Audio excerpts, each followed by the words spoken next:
तो मेरे देश के बच्चों, आज हम लोग बात कर रहे हैं, कल जिस टॉपिक पे बात कर रहे थे, characteristic of wave. Characteristic of wave, हाँ साउंड वेव, ठीक है ना। तो साउंड वेव की कैरेक्टरिस्टिक के विषय में हम लोग बात कर रहे थे, ठीक है। अच्छा, तो भाई अपनी हेडिंग होने वाली है कि कैरेक्टरिस्टिक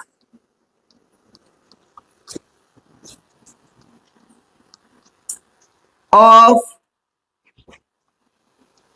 साउंड वेव।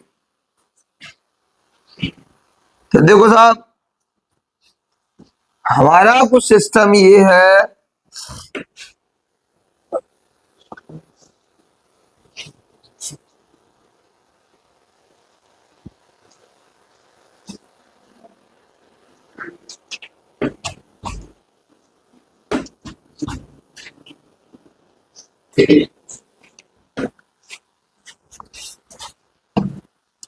ठीक। देखो आप, इसको मैंने माना कंप्रेशन, इसको मान लिया मैंने कंप्रेशन। कंप्रेशन, तो ये कंप्रेशन और रियल सब ऑक्सीजन पी जाओगे। तो कंप्रेशन और, तो आया अब कंप्रेशन रियरफेक्शन, कंप्रेशन रियरफेक्शन, कंप्रेशन, ठीक। अब मैंने बताया था कि इसमें जो पहली कैरेक्टरिस्टिक है ना, वो है आपका वेवलेंथ। जो पहली कैरेक्टरिस्टिक है वो है आपकी वेवलेंथ, ठीक है ना। इसको रिप्रेजेंट करते हैं हम इस सिंबल से, उसका नाम है लैम्डा, ठीक है। अब वेवलेंथ क्या है? तो वेवलेंथ है कि the minimum distance in which the wave repeat itself. वो मिनिमम डिस्टेंस जिसमें एक वेव अपने आप को रिपीट करती है, उसको हम बोलते हैं वेवलेंथ। क्या बोलते हैं? क्या बोलते हैं? Wavelength. The minimum distance in which a wave repeat itself, क्या बोलते हैं इसको? वेवलेंथ बोलते हैं। क्या बोलते हैं जी? अब देखो, ये यहां से इसका एक पैटर्न शुरू है, यहां से ये ऊपर को गया, ऊपर जाने के बाद ये नीचे को गया, नीचे जाने के बाद ये यहां फिर से वापस आ। अब फिर से वही पैटर्न रिपीट हो रहा है। देखो, ऊपर जाएगा, नीचे आएगा, फिर ऊपर जाएगा, है ना। समझ में आ गई? समझ में आ गई? तो मैं ही कह सकता हूं कि कंप्रेशन की शुरुआत से लेकर के और नेक्स्ट कंप्रेशन की शुरुआत तक की जो डिस्टेंस है, इट इज कॉल्ड वेव। या कंप्रेशन के सेंटर से लेकर के नेक्स्ट कंप्रेशन के सेंटर तक, ये जो आपका डिस्टेंस है, इसको भी मैं क्या कहता हूं? वेव। समझ आया? या फिर रेयर फैक्शन के सेंटर से लेकर के नेक्स्ट रेयर फैक्शन के सेंटर के बीच का डिस्टेंस भी मैं क्या समझता हूं? लैम्डा। तो distance between two consecutive compressions, distance between two consecutive rarefaction, distance between two consecutive crest, distance two between two consecutive trough, सब क्या है? वेव। और इसका सिंबल होता है ग्रीक सिंबल लैम्डा, ठीक है। कहानी समझ आ गई? पक्की बात? बीड़ी पीली होती निकाल लो। हाँ, पक्की बात? क्लियर है? पहला टर्म क्लियर हो गया, वेवलेंथ। अब दूसरा है टर्म एम्पलीट्यूड। एम्पलीट्यूड। अब ये समझो आप, एम्पलीट्यूड क्या है कि वो मैक्सिमम डिस्टेंस ऑफ वाइब्रेशन, समझ रहे हो आप? मतलब जीरो डिस्टरबेंस से ये वेव कितनी ऊपर गई है या कितनी नीचे गई है, इसको हम बोलते हैं इसका एम्पलीट्यूड। क्या बोलते हैं बेटा? क्या बोलते हैं? मतलब जैसे पार्टिकल है और वो वाइब्रेट कर रहा है, तो पक्की बात है वो टू जा रहा है और फ्रो जा रहा है, मतलब आगे जा रहा है और, है ना? पक्की बात है। कंप्रेशन हुआ तो पार्टिकल्स क्या हुए? वाइब्रेट ही तो हुए। तो कितना आगे वाइब्रेट हुए, कितना पीछे वाइब्रेट हुए? क्रिस्ट और ट्रक है, तब पार्टिकल या तो ऊपर गया या तो कितना ऊपर गया कितना, दिस इज एम्पलीट्यूड। समझ में आया?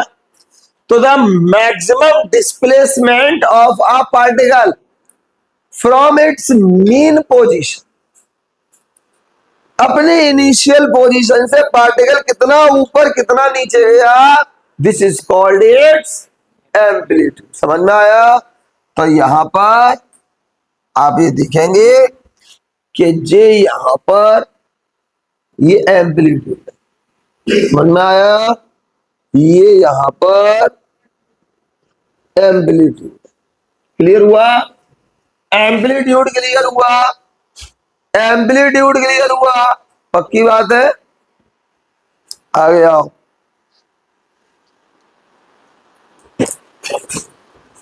सुनो अब। हाँ, वेवलेंथ क्लियर हो गया, एम्पलीट्यूड क्लियर हो गया, ठीक है? आगे समझो। अब एक टाइम पीरियड, टाइम पीरियड तो time taken by a wave,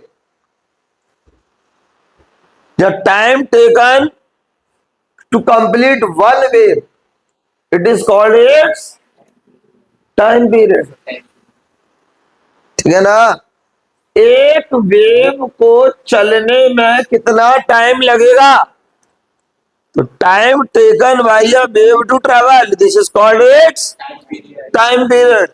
उसको बोलते हैं वेव का टाइम पीरियड, कि वेव को चलने में कितना समय लगेगा, this is called its time period. कहानी क्लियर हुई? कहानी क्लियर हुई? पक्की बात है। टाइम पीरियड समझ में आ गया? कोई दिक्कत किसी को? कैसी भी नहीं है ना? Time taken by a wave to travel, this is called its time. ठीक है ना? अब बेटे नेक्स्ट टर्म है फ्रीक्वेंसी। क्या है? फ्रीक्वेंसी। ठीक, नेक्स्ट टर्म इज फ्रीक्वेंसी। ठीक है? पक्की बात है। अब सुनो, फ्रीक्वेंसी क्या होता है कि the number of wave, the number of produced in 1 second,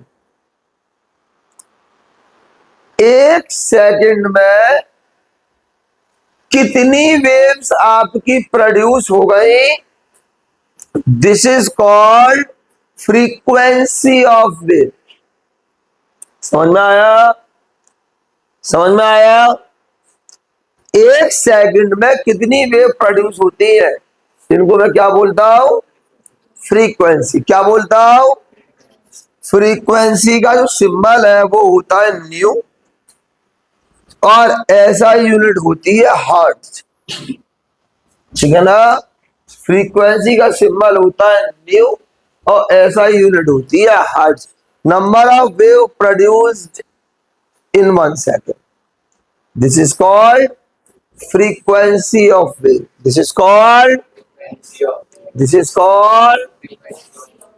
frequency of clear.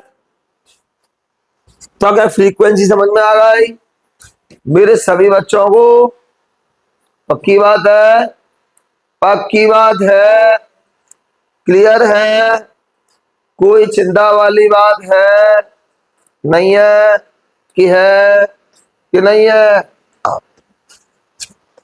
तब फ्रीक्वेंसी भी क्लियर हो गई। और फिर आती है वेलोसिटी ऑफ वेव, कि वेव की वेलोसिटी क्या है। तो भाई सीधी सी बात है, वेलोसिटी का तो बहुत अच्छा फॉर्मूला है, डिस्टेंस ट्रेवल्ड अपॉन टाइम। ठीक है, ठीक है, पक्की बात। तो ये सारी टर्मिनोलॉजी आपकी क्लियर हो गई, पक्की बात है। तो सबसे पहले हेडिंग लगाएंगे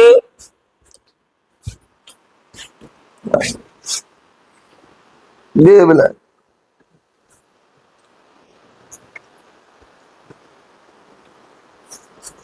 ठीक, आया।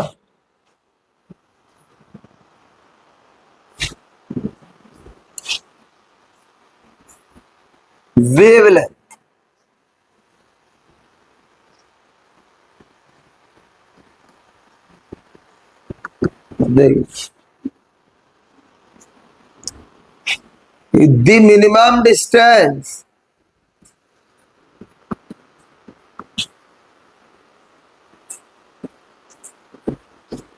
the minimum distance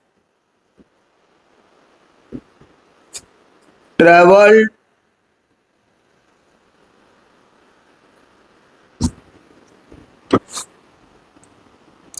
by a wave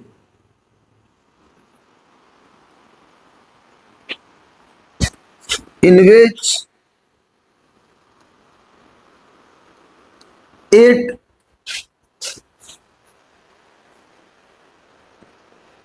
repeat itself। ठीक है ना। इसका जो सिंबल होता है बेटा वो होता है लैम्बडा।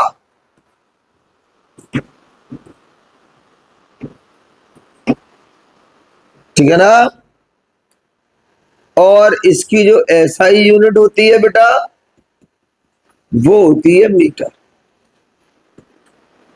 ठीक है, सिंबल होता है ग्रीक सिंबल लैम्बडा और ये होती है उसकी एसआई यूनिट मीटर। ठीक है, आगे आएंगे, आगे समझेंगे। तो वेवलेंथ के बाद, वेवलेंथ के बाद अगला है एम्पलीट्यूड। क्या है जी? तो एम्पलीट्यूड क्या होगा ji Mayank ji? What is amplitude?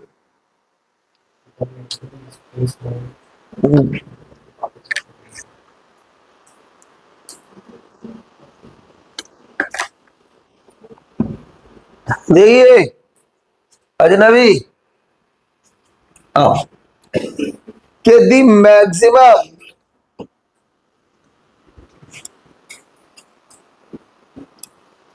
The maximum displacement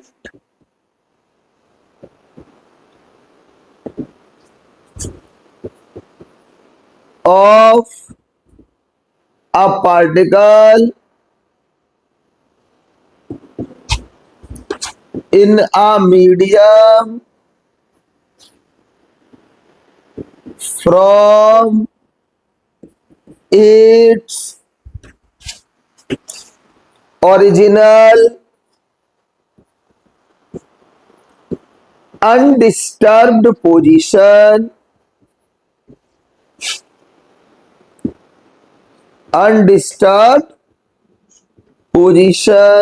when a wave is passed through it। क्या एक मीडियम से एक वेव गई है अब अच्छे खासे पार्टिकल बैठे हुए थे अनडिस्टर्ब थे, एकदम से जो उनने भाग दौड़ मचाई तो जितना आगे भागे, जितना पीछे भागे, जितना ऊपर भागे, जितना, वो मैक्सिमम डिस्प्लेसमेंट क्या कहलाता है? एम्पलीट्यूड क्या कहलाता है? समझ में आया? समझ में आया? जितना मैक्सिमम डिस्प्लेस हो गए क्या बोलते हैं उसको? समझ में आ रहा है छोटी मैन? पक्की बात है? आया। थर्ड आ जाओ भैया।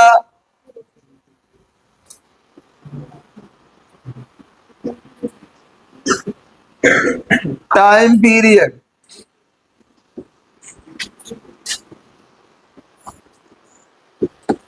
देखिए टाइम पीरियड सुना, time taken by a wave to complete its one cycle. वो टाइम जो किसी वेव को लग रहा है उसके एक साइकिल को पूरा करने में, उसको मैं क्या बोलता हूं? Time period of wave. क्या बोलता हूं? नोट करो।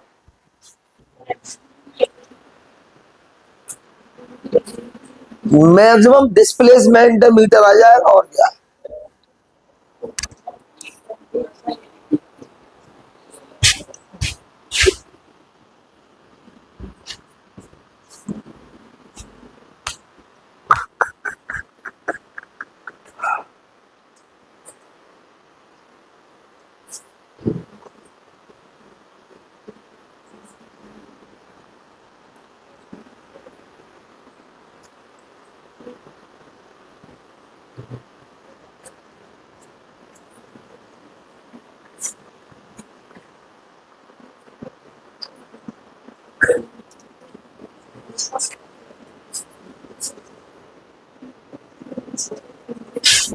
ठीक, आजा,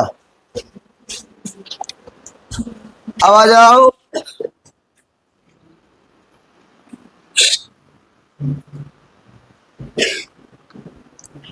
फ्रीक्वेंसी। अब आप एक चीज समझ लेना,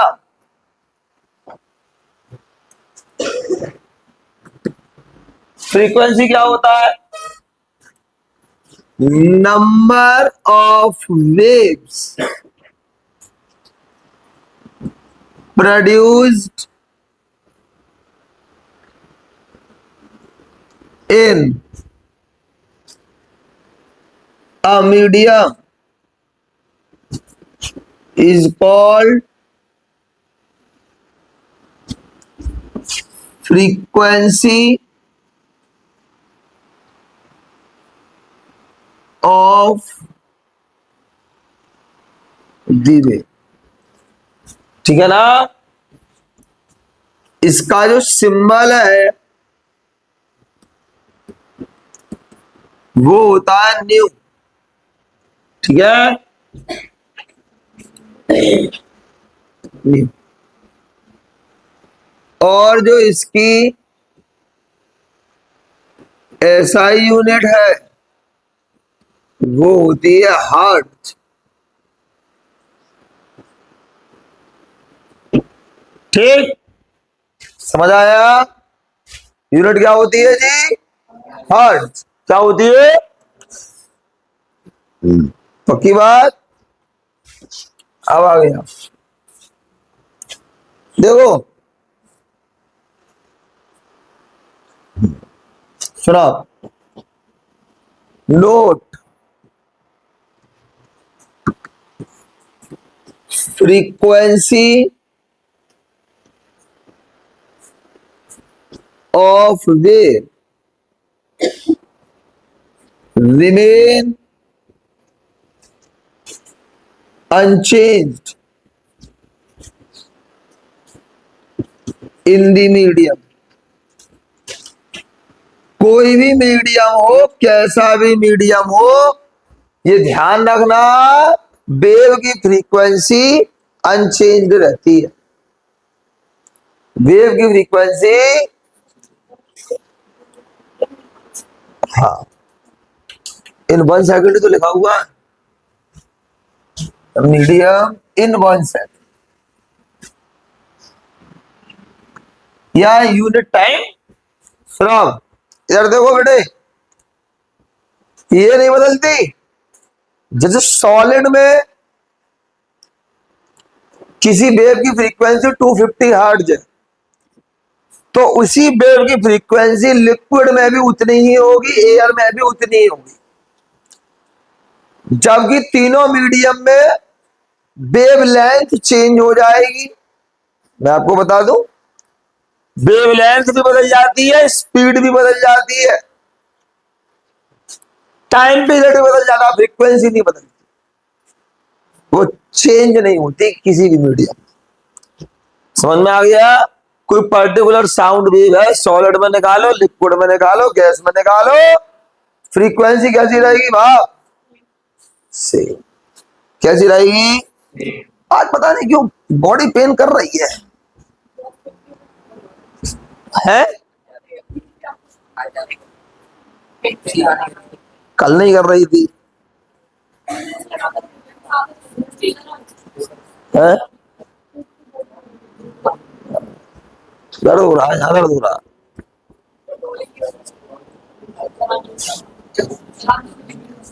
है? क्या हुआ? हाँ, आज पहली बार आउट हुआ था 3 दिन में। अब मितान ने बोल्ड मार दिया आज एकदम, कदम ही बोल, मजा आ गया। बॉलिंग इसने बहुत कर दिया। चलिए,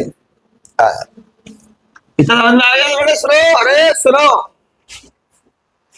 तो वेव की फ्रीक्वेंसी अनचेंज रहती है, मीडियम के हिसाब से फ्रीक्वेंसी चेंज नहीं होती, कैसे भी नहीं होती। ठीक है, अब सुनो, फॉर्मूला लिख लो, nu equal to n upon t. इतना समझ में आया? ठीक है, अब देखो, वेयर न्यू इक्वल टू क्या है? फ्रीक्वेंसी ऑफ वेव,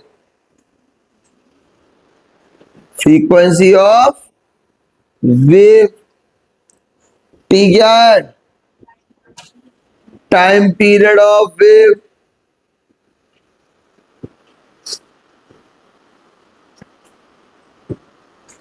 और एन इक्वल टू क्या है? नंबर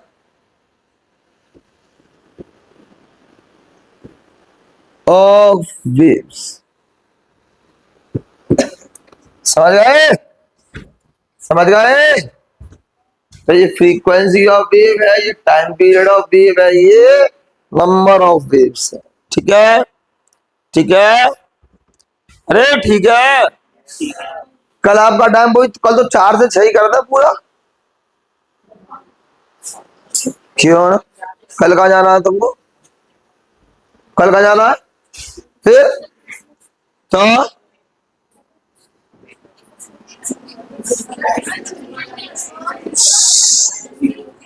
एक ही तरह बोलो कि ना, क्या कहना, उसके अलावा आप कुछ बोलो तो फिर मत बोलो। ठीक है, तो मोहम्मद में चाटा मार दिया तो जाके दीवार चिपक जाऊंगी, दीवार चाटती रहना, हो जाएगी पार्टी। हाँ, स्टेडियम, अच्छी बात है, स्टेडियम ले चला तो बढ़िया चीज थी। लड़िया लोग कहाँ जाती स्टेडियम? मना कर रही थी आप लोग तो। छोटी तो भाई, छोटी छोटी टांगे हैं, तुम खो मत जाना है, छोटी बात समझो।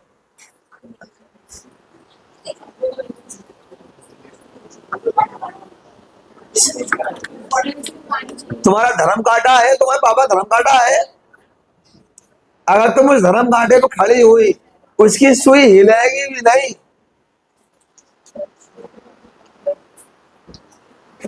सही में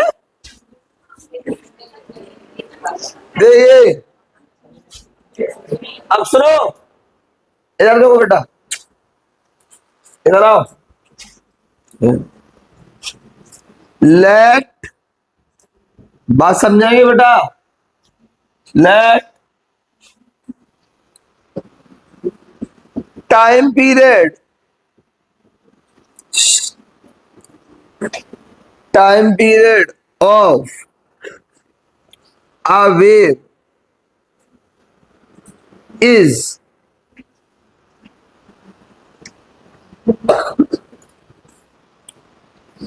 30 सेकेंड। मान लो किसी वेव का जो टाइम पीरियड है वो क्या है, 30 सेकेंड है। क्या है? 30 सेकेंड। मतलब 30 सेकेंड में वो एक वेव जो है ना क्या हो जाती है, ट्रैवल हो जाती है। ठीक है ना, क्लियर हो गया? इसका मतलब क्या है कि number of waves produce in T second equal to 1 equal to, so यहां पर समझना फ्रीक्वेंसी क्या होगी उसकी, तब फ्रीक्वेंसी हो जाएगी 1/T। क्या हो जाएगी? 1/T। यानी वो वेव जिसका टाइम पीरियड 1 सेकेंड का है, उसकी फ्रीक्वेंसी क्या हो जाती है, 1/। क्योंकि फ्रीक्वेंसी मैंने क्या बताई, number of wave produced 1 second. अब वो 1 सेकेंड में अगर एक ही वेव आ रही है तो फ्रीक्वेंसी क्या हो जाएगी, 1/T। 1/1। समझ में आया? अब अगला है, पांचवी प्रॉपर्टी है बेटा,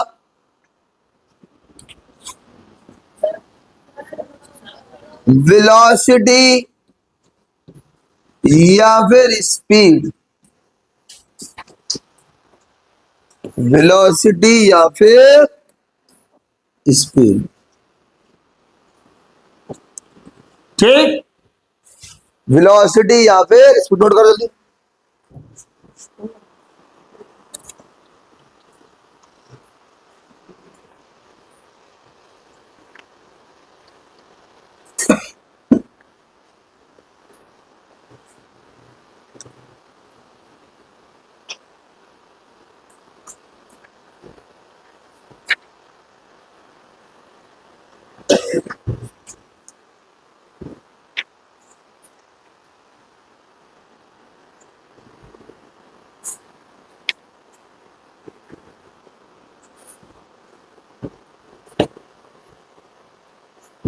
ठीक है ना?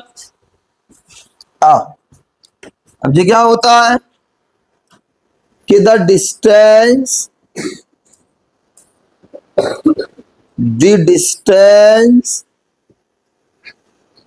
Travelled by a wave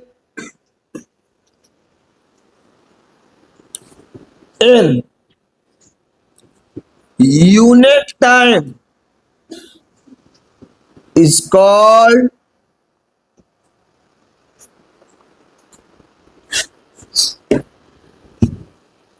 speed या velocity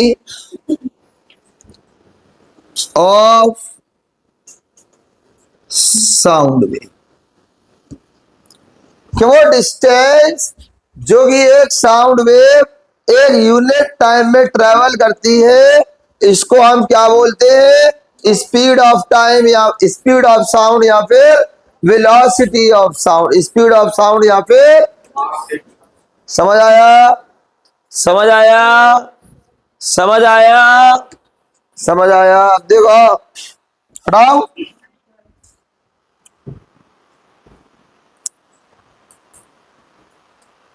अब देखिए,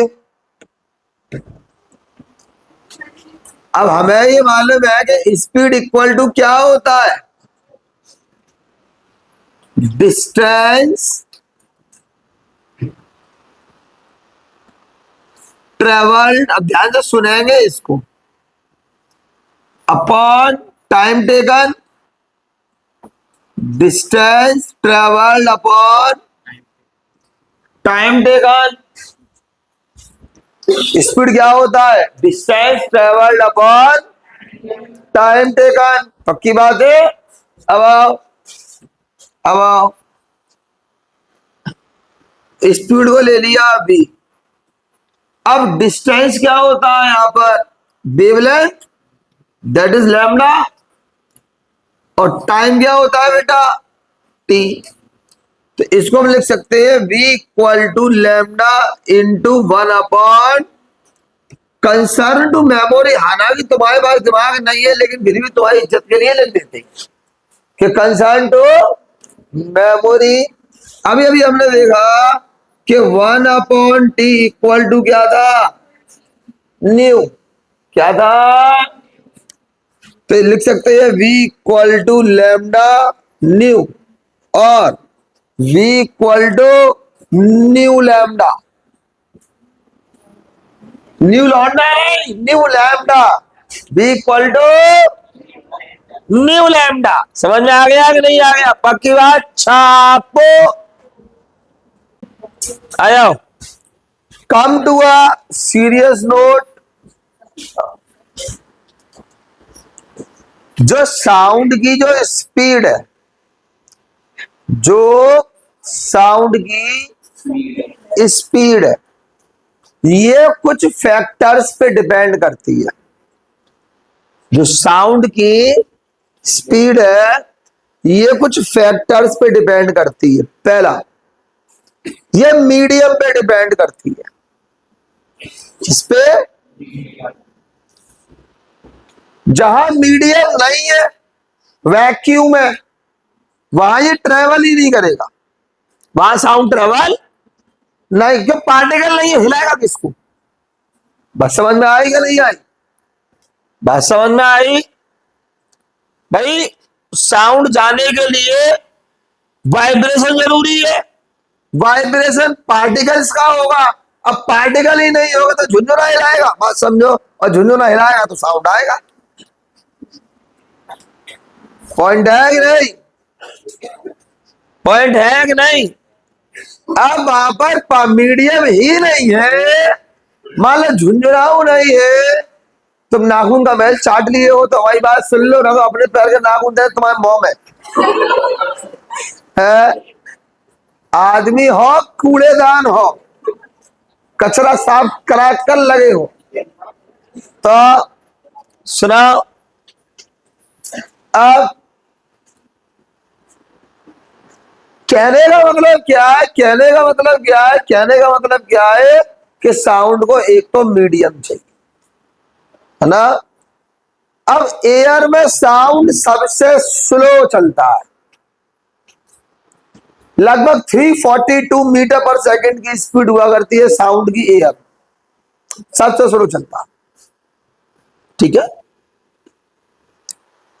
लिक्विड में साउंड 5 टाइम फास्टर चलता है, लगभग 1500 मीटर पर सेकंड की स्पीड हुआ करती है साउंड की पानी में, ठीक है। और सॉलिड में से आयरन या एल्यूमिनियम में साउंड की स्पीड और तेज होती है, लगभग 15 टाइम्स ज्यादा है, मतलब तेजी चलता है, तो लगभग 21,000 या 22,000 मीटर पर सेकंड के हिसाब से उसकी स्पीड चलती है। समझ में आया। आजकल तो सिस्टम बहुत डिजिटलाइज है। पहले के जमाने में ट्रेन का बड़ा रट्टा रहा करता था बेटा, बहुत इंतजार करना पड़ता था कि ट्रेन कब आएगी, ट्रेन कब आएगी, ट्रेन कब आएगी। एक बारी हम जा रहे थे ये क्या है, हरिद्वार, ऋषिकेश, देहरादून, मंसूरी, 12th का रिजल्ट आया ही आया था, और हम 4 दोस्त और घर से बस्ता टांग के निकल लिए। 2008 की बात है। क्या कहा जाएंगे? है हरिद्वार जाएंगे। सुनो, तो हम निकल लिए, हम चार दोस्त हरिद्वार की यात्रा पे निकल लिए। अब सुनो, पहला जीवन का टूर था, घर से निकले थे अकेले चारों। तो ट्रेन रेलवे स्टेशन पहुंचे साहब, हमने तो जीवन में अपने कंसर्न में पहली या दूसरी बारी स्टेशन देखा होगा। सुबह पहुंच गए, 10:30 बजे की ट्रेन थी, 10 बजे पहुंच गए, मालूम पड़ी ट्रेन 2 घंटे लेट है। अब हमने एक आदमी से पूछा कि भैया ट्रेन कब आएगी? तो बोला हम इंक्वायरी है, इंक्वायरी पूछो। बात तो सही है, इंक्वायरी पूछो। इंक्वायरी पहुंची कि साहब 3 घंटा और लेट है, ट्रेन 5 घंटा लेट हो गई। हम तो वहीं पर खंबा लगा हुआ था, उकड़ू मार के हाथ पैरों में पैर बांध के, पैरों में अपने बैग बांध कर सो गई। बैग को चुराना ले, हमें छुड़ा कोई क्या करेगा। और नींद लगी थी बहुत तेज, नींद सोने के लिए नींद ही जरूरी होती है, सो गए। फिर उठे, 5 बजे ट्रेन आने वाली होगी।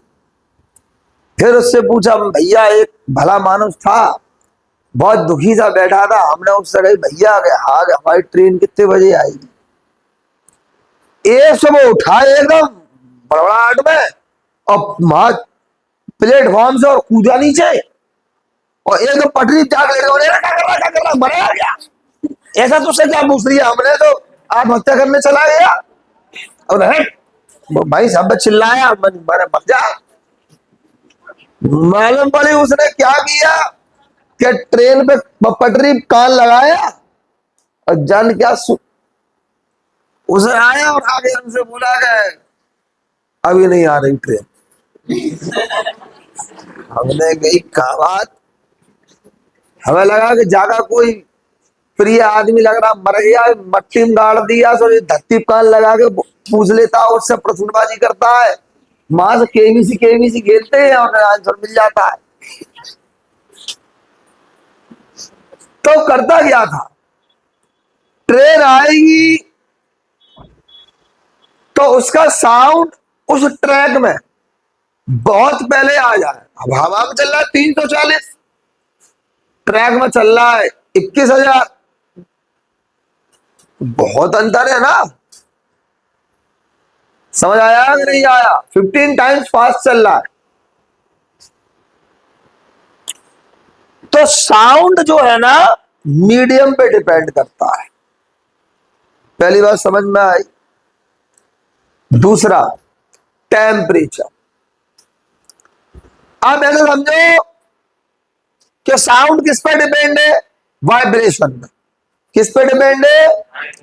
आप मुझे ये बताओ कि गर्मियों में वाइब्रेशन ज्यादा होगी कि सर्दियों में? बोलो है, बोलो। गर्मियों में, अबे पार्टिकल गर्मियों में तेजी से भागेंगे। पार्टिकल, कैप्टन सही बोल रहा है हमारा कि पार्टिकल सर्दियों में कोई नहीं भागता, पार्टिकल खुद को उड़ाए जा रहे हैं। क्या हुआ, कोई मिल गया? कौन है? कोई पेरेंट है क्या? कोई बच्चा भी साथ में? तो उनसे कहो 10 मिनट बैठे, ऑफिस में बैठा लो। तो उनने बोला कि साउंड जो है,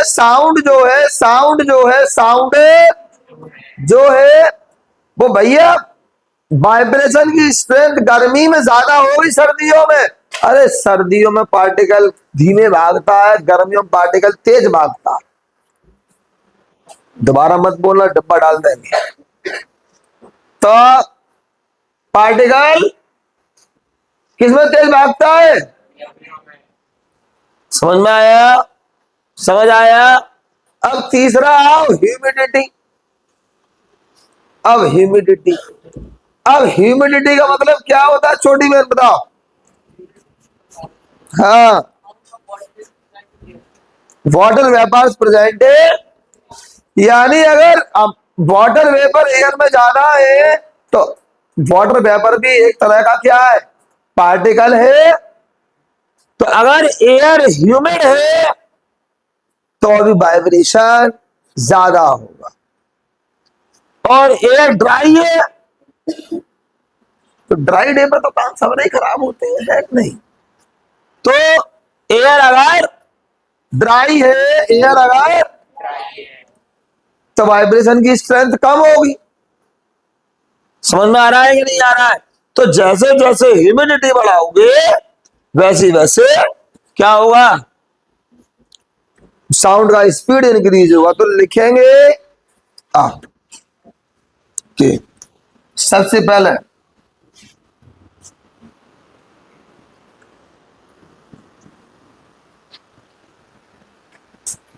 स्पीड ऑफ साउंड, नोट करना, speed of sound depends on following factors, कि साउंड की स्पीड कुछ फैक्टर्स पे डिपेंड करती है। Number one, medium. तो देखो बेटा, वैक्यूम में नो साउंड, कोई साउंड होता ही नहीं है। आया, एयर में फास्ट चलता है, लिक्विड में फास्टर,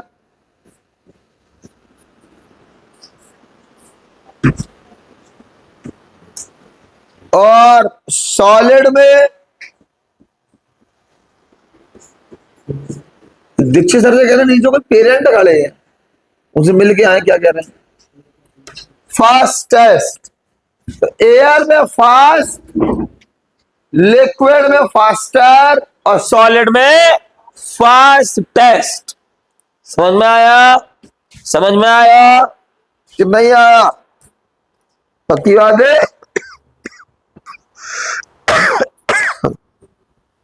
ठीक, अब जैसे एयर में लगभग 342 मीटर पर सेकंड होती है, वाटर में 1500 मीटर के आसपास होती है, और आयरन में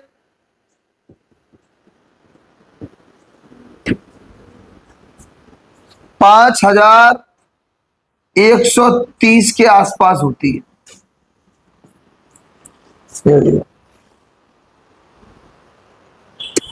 इतनी बात समझ में आई, इतनी बात समझ में आई, मीडियम समझ में आया बेटा, मीडियम समझ में आया, पक्की बात है, पक्की बात है।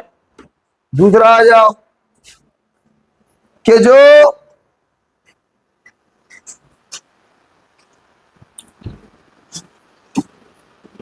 दूसरा है बेटा टेम्परेचर। दूसरा क्या है, टेम्परेचर। देखो,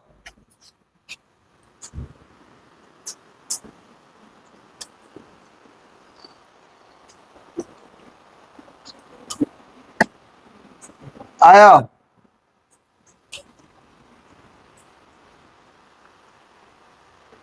speed of sound increases with increase in temperature, कि जैसे जैसे आप टेम्परेचर बढ़ाओगे वैसे वैसे साउंड की स्पीड इंक्रीज होगी, साउंड की स्पीड चार्ट में आगे बंद करता है। ठीक है। और तीसरा है ह्यूमिडिटी। तीसरा क्या है? ह्यूमिडिटी। सुनो कि speed of sound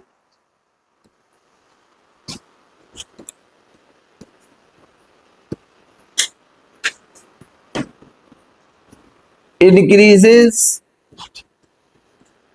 with increase in humidity of air। ठीक। तो हाँ बोल। तो एक तो पूछ लेता।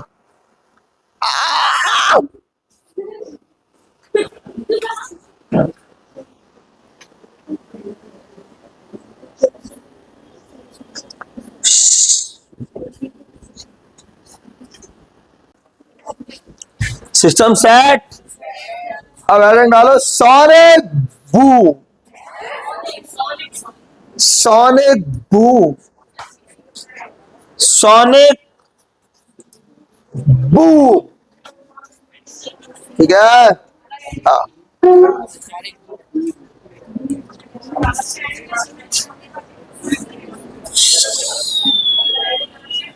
Sonic boom. सुनो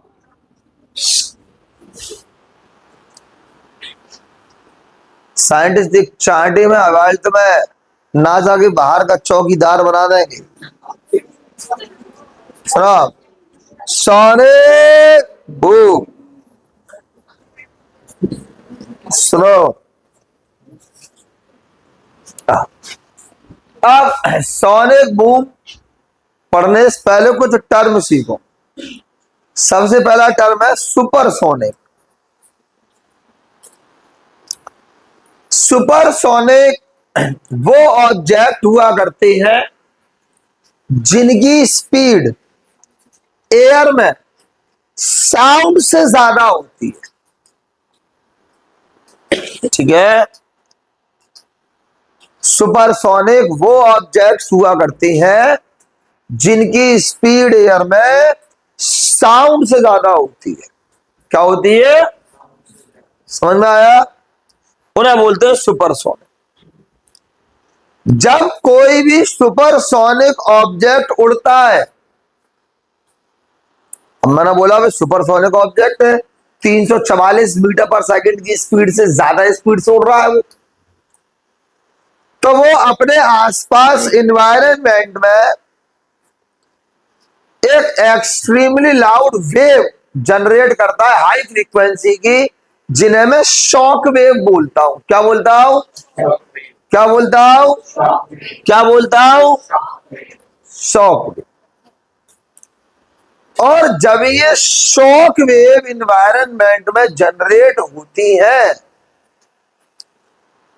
तो एक एक्सट्रीमली लाउड नॉइज जनरेट करती है जिसको मैं सोनिक बूम बोलता हूं। समझ में आया? समझ में आया? यानी जब भी कोई सुपरसोनिक ऑब्जेक्ट उड़ता है तो वो शॉक वेव प्रोड्यूस करता है। क्या प्रोड्यूस करता है? Shock wave. समझ में आया? और वो शॉक वेव इन्वायरमेंट में एक extremely noisy loud sound create करती है जिन्हें मैं क्या बोलता हूं? Sonic boom. तो ये एक्सप्लोसिव टाइप का साउंड होता है, बहुत भयंकर साउंड होता है बेटा। समझ में आया कि नहीं आया? क्लियर हुआ? क्लियर हुआ? क्लियर हुआ? तो लिखो सबसे पहले सुपरसोनिक। सोनिक बूम लगा लिया आपने हेडिंग? फिर अब आप हेडिंग लगाओ supersonic.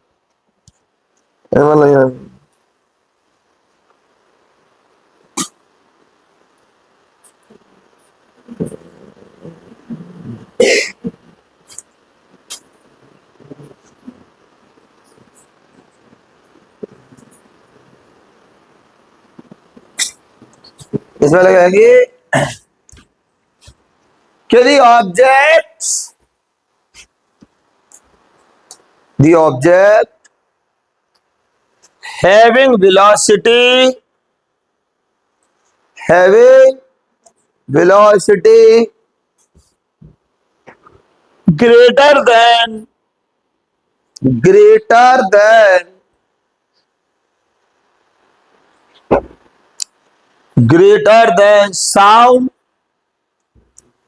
greater than sound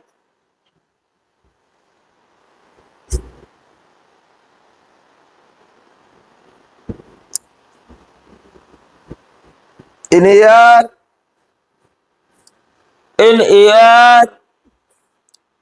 are called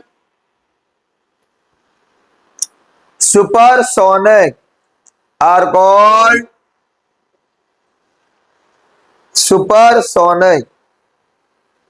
ठीक है, सही है, सही है।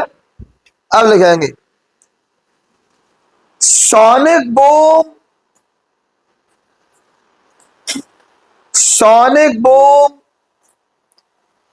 is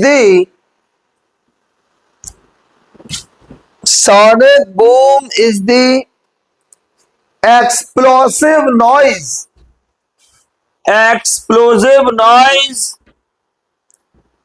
caused by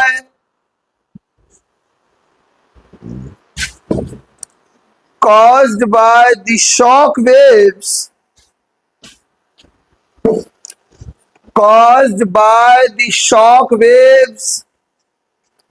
when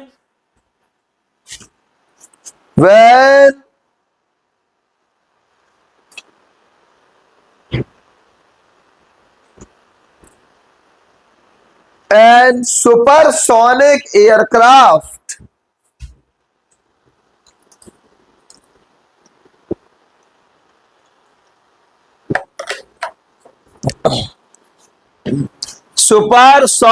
aircraft travels in air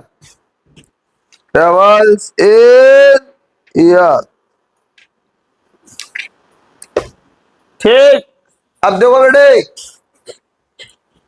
एक रेस है साउंड में और लाइट में।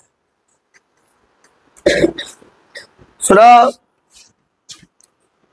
Speed of sound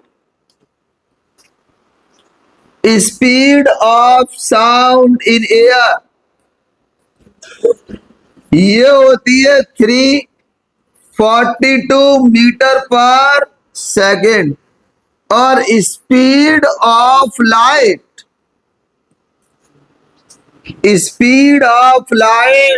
in air ये होती है 3 × 10⁸। तभी दिवाली पे देखा है कि रॉकेट जाता है ऊपर, फटता है तो लाइट पहले दिखाई दे जाती है, साउंड बाद में आता है। क्यों? बहुत तेज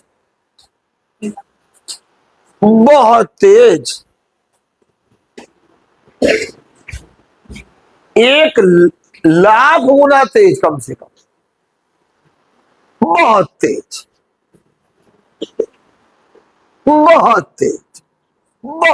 होती। समझ में आ रहा है कि नहीं आ रहा? इसीलिए जब कोई एक्सप्लोजन हो साउंड बाद में आता है, दिखाई पहले दे जाता है। समझ आ रहा है कि नहीं आ रहा है?